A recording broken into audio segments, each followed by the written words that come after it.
Hello friend नमस्कार। देखंतु आज एक नुआ जॉब नोटिफिकेशन नहीं आसी आपण तो आपण मैंने जब नुआ विजिट कर चैनल कहले आपण मैंने गोटे सब्सक्राइब करूँ और कमेंट करके कहतु वीडियो केमती लगे।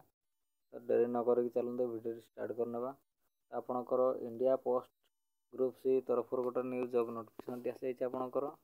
तो जो मैंने इंडिया पोस्ट ऑफिस रे जब आपण जॉब करने चाहते इंटरेस्ट अच्छा कहले से ए वीडियो आरंभ शेष जाए देखूँ और वीडियो एलिजिबिलिटी कौन क्राइटेरिया कौन केमती अप्लाई प्रोसेस आपण मैंने चैनल रे वीडियो माध्यम जानीपर।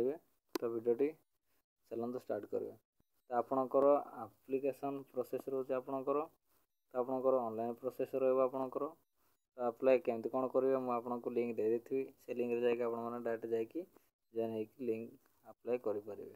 तो यार लास्ट डेट रोचे आपणकर देखूँ आपणकर 15/4/2025 आपणकर लास्ट डेट रोचे। तो जो मैंने अप्लाई करने चाहते से अप्लाई करनी।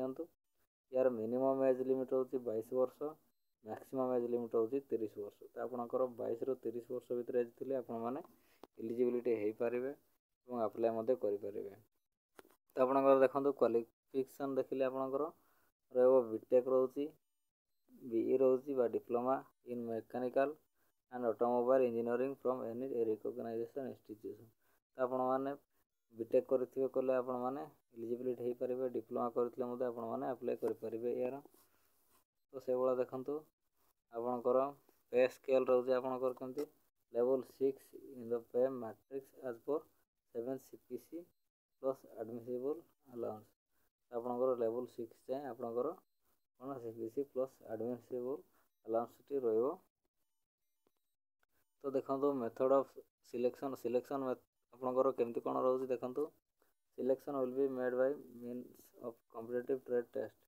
आपणकर आपण कौन कॉम्पिटिटिव ट्रेड टेस्ट रहा और venue of the test will be intimated separately eligibility candidate.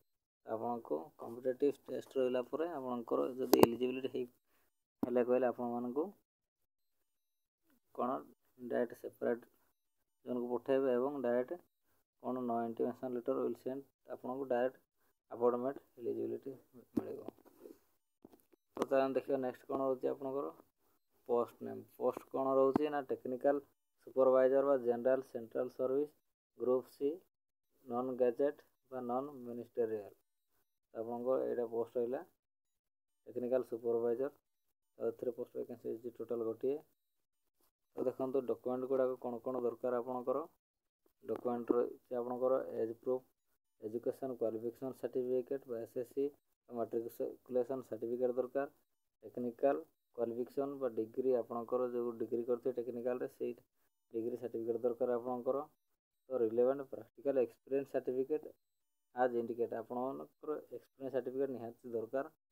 जेको जगह आप काम करते एक्सपीरियंस सर्टिफिकेट दरकार, टेक्निकल एक्सपीरियंस सर्टिफिकेट दरकार और फोटो आईडी प्रूफ दरकार आपणकर जो पूर्व एक्सपीरियंस सर्टिफिकेट देते से फोटो आईडी प्रूफ दरकार।